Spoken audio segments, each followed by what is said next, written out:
Qu'est-ce qui est arrivé ici? Comment j'ai obtenu cette maison-là? En fait, c'était un propriétaire ici qui, on peut dire, négligeait l'entretien depuis quand même pas mal d'années. Quand on est arrivé, il n'y avait même pas d'électricité. Il y avait une rallonge qui était étirée jusque chez le voisin.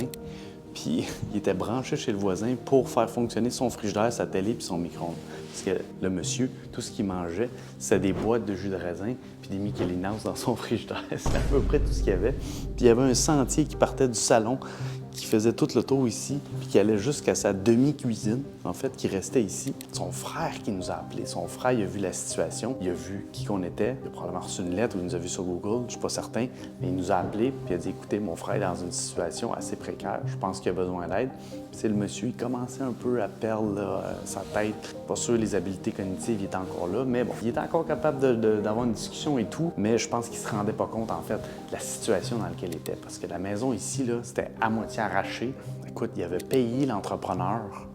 Au début, il avait donné comme, tu sais, la moitié, là, genre, donne-moi la moitié au début pour acheter les matériaux puis tout ça. Moi, personnellement, je suis pas sûr que je trosse ça. Cet entrepreneur-là, qu'est-ce qu'il a fait?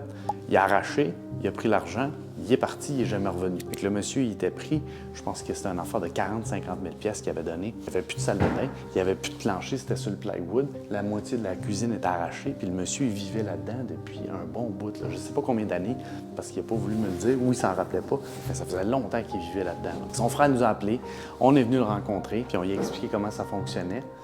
Puis le bonhomme, tu sais, dans la situation dans laquelle il était pris, là, parce que, il avait tout donné son argent, fait qu'il en avait plus, il ne pouvait plus finir les rénovations, il ne savait pas quoi faire. De toute façon, il était tout seul dans une grande maison. Fait qu'il a dit, parfait, je vais vendre, je vais me débarrasser de ça, je vais aller dans un petit appartement tranquille, propre, puis on va repartir à zéro.